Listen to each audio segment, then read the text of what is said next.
Okay, this is lecture number 3, and the title is Anti-Semitism in the Middle Ages, and taking a look at the Christian attitudes and legislation concerning the Jews during that time. The Nuremberg Laws occurred in 1935, the legislation which stripped the Jews of all their citizenship rights in Germany. And that relates right back to what happened during the Middle Ages in Christianity itself. James Pardes wrote a book in 1936 called The Conflict of the Church and Synagogue, and started to analyze it.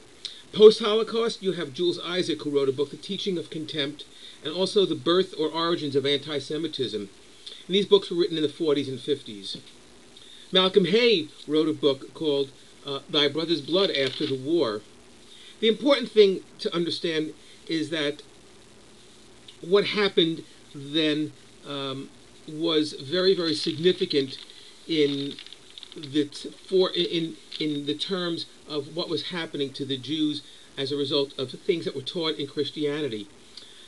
If we look at the idea of supersession, the doctrine of supersession, it says that the Gentiles claim that they're superior to the Jews. The Jews are no longer what the Bible had called the chosen people, which was a misunderstood concept. Anyway, the chosen people just meant that God had chosen them to take the 10 Commandments, to receive them, but they were not special as far as treatment or anything of that nature.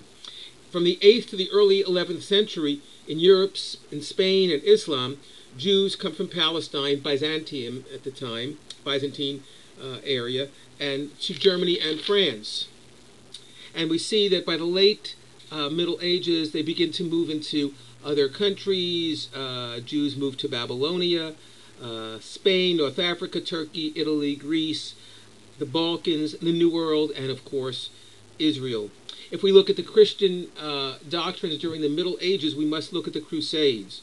The first crusade, all the Crusades had to do with forced conversion, trying to force the Jews to convert to Christianity. In 1096, the first crusade took place, and the second one took place in 1147, the third one in 1189, and the fourth one in 1204.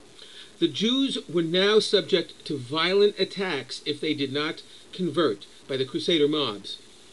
In 1099, the Crusaders reached Jerusalem and they burned the synagogue down with the Jews inside of it. Jews are now forced to convert. The Jewish presence is increased. Jews increase their independence on the king for protection at this point. They ask the king to protect them. And what happens is they're expelled. When the Jews are barred from all different professions, except a few, one of them they're allowed to do is take part in is to lend money. So, of course, the Jews become money lenders. It's a profession that the Christians were not allowed to practice. And they also became pawnbrokers and wine sellers. Of course, that gave birth to the myth that the Jews were cheap and were usurious because they were taking interest for their money. But one has to understand, just like a bank today, you borrow money, you give it back with interest. That's how the bank makes money. Otherwise, why would they even lend you their money? Jews at this point cannot serve in government jobs, civil services, artisans, guilds or unions. They cannot bear arms. They cannot own land. The blood libel starts in the year 1144 in England and spreads to France and Germany, the blood libel being the claim that the Jews take little children, Christian children, and kill them to use the blood in their religious rituals and to make matzah. If you've ever had matzah, you know, it doesn't have blood in it. We also have the myth of the host desecration, that the Jews purposely desecrated the bread of the Christian Eucharist. In 1215, a council meets called the Council of Lateran, and it passes a law. Jews must live in distinctive dress. They must wear a distinctive dress, and this relates directly to the Holocaust.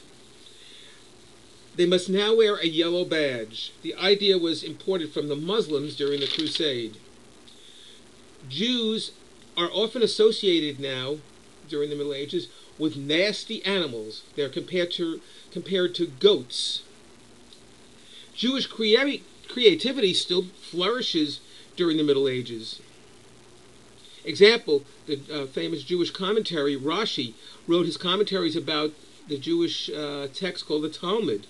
Maimonides wrote on philosophy and medicine and so forth. The Kabbalah was written at that time. So we see a definite trend during the Middle Ages for the continuation of anti-Semitism into the society. The next lecture you're going to look at takes a look at anti-Semitism in modern times, in the 18th, 19th and 20th century, and where it went with that. So with that, I'm going to end here.